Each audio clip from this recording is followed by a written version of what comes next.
ज्येष्ठ वैज्ञानिक, लेखक, पद्मविभूषण जयंत नारळीकर यांचं आज निधन झालं. वैज्ञानिक म्हणून त्यांनी दिलेलं योगदान अमूल्य आहेच, पण त्याचबरोबर लेखक म्हणून विज्ञानाविषयी गोडी निर्माण करण्यामध्ये, त्यातली नवी पिढी घडवण्यामध्ये त्यांचा मोठा हात आहे. पाहूया त्यांचा आयुष्यपट मांडणारा हा खास रिपोर्ट. डॉक्टर जयंत विष्णू नारळीकर आंतरराष्ट्रीय पातळीवर मान्यता पावलेले खगोलशास्त्रज्ञ, विज्ञानाच्या प्रसार आणि प्रचारासाठी आयुष्यभर झटलेला सच्चा विज्ञानयोगी. विज्ञानाची गोडी लागावी म्हणून विज्ञान कथांची ओंजळ रीती करणारा विज्ञान कथा लेखक आणि साहित्यिक. वयाच्या अवघ्या 27व्या वर्षी अत्यंत मानाचा पद्मभूषण पुरस्कार ज्या अवलियाला मिळतो त्याच्याबद्दल सांगावं आणि बोलावं तितकं कमीच आहे. खरं म्हणजे या संपूर्ण क्षेत्राला त्यांनी दिलेलं योगदान हे इतिहासामध्ये सुवर्ण अक्षराने लिहिण्यासारखं आहे. आणि निश्चितपणे त्यांच्यासारखा व्यक्ती गेल्यामुळे एक मोठी पोकळी निर्माण झाली आहे. आज शास्त्रज्ञ या नावाखाली भारतात अनेकांची नावं घेतली जातात, पण नारळीकर हे त्यातले रेअर होते. खऱ्या अर्थानं ज्याला वैज्ञानिक म्हणता येईल. नारळीकरांचा जन्म कोल्हापूरचा. वडील प्रसिद्ध गणिततज्ञ रँगलर विष्णू वासुदेव नारळीकर, तर आई सुमती नारळीकर संस्कृत विदुषी. शालेय शिक्षण वाराणसीत, तर उच्च शिक्षण थेट केम्ब्रिजमध्ये. तिथे त्यांनी BA, MA आणि PhD पर्यंतच्या पदव्या संपादन केल्या.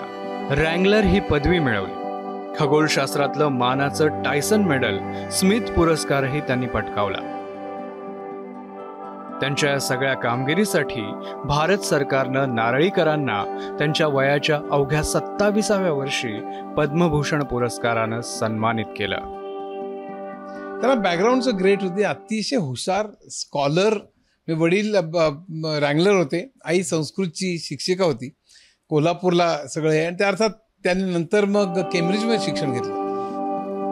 त्यानंतर भारतात परत येऊन त्यांनी जबाबदारी स्वीकारली ती टाटा मूलभूत संशोधन संस्थेच्या खगोलशास्त्र विभागाचे प्रमुख पद म्हणून. एकीकडे संशोधन सुरू असताना दुसरीकडे विज्ञानातली नवी पिढी घडवण्याचं काम सुरूच होतं. या सगळ्यातला महत्वाचा टप्पा ठरला आयुका. विज्ञानाची भारतामध्ये काहीतरी इन्स्टिट्यूशनल संस्थात्मक उभारणी व्हावी म्हणून त्यांनी जी आयुकाची निर्मिती केली ना, ते एक फार मोठं योगदान आहे. आणि आयुका हे योगदान किती मोठं आहे ते आज आपल्याला, आयुकाची जी आज आंतरराष्ट्रीय ख्याती आहे आणि त्याला जो प्रतिष्ठा आहे त्याची सगळी पायाभरणी नारळीकरांच्या कामात होती आणि नारळीकरांच्या व्यक्तिमत्वात होती. टाटा मूलभूत संशोधन संस्था आणि आयुका या संस्थांच्या माध्यमातून खगोलशास्त्र त्यांनी सर्वसामान्यांपर्यंत त्यांच्या भाषेत पोहोचवलं. त्याबद्दलची केवळ गोडीच नाही तर पिढी निर्माण केली. ज्यांना ज्यांना विज्ञानामध्ये काहीतरी रुची आहे त्यांच्यासाठी जेवढं शक्य होईल त्यांनी ते केलं. मी त्यात सगळ्या त्यांच्या त्या म्हणूया त्यांच्या त्या स्वभावाचा भाग होता तो. डॉक्टर जयंत नारळीकर जेवढे वैज्ञानिक होते तेवढेच संशोधक होते, तेवढेच ते हाडाचे साहित्यिकही होते. 4 नगरातले माझे विश्व या त्यांच्या आत्मचरित्राला साहित्य अकादमी पुरस्कारानं गौरवण्यात आलं.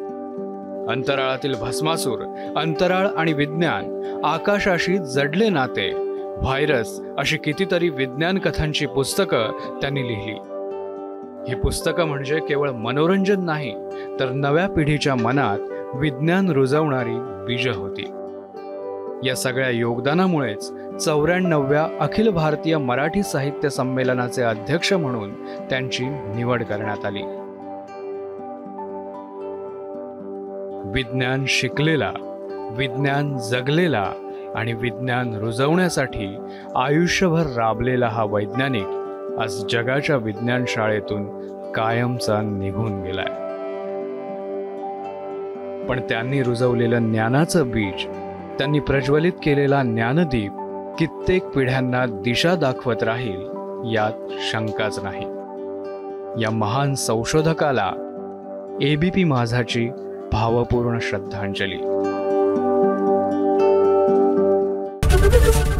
एबीपी माझा, उघडा डोळे बघा नीट.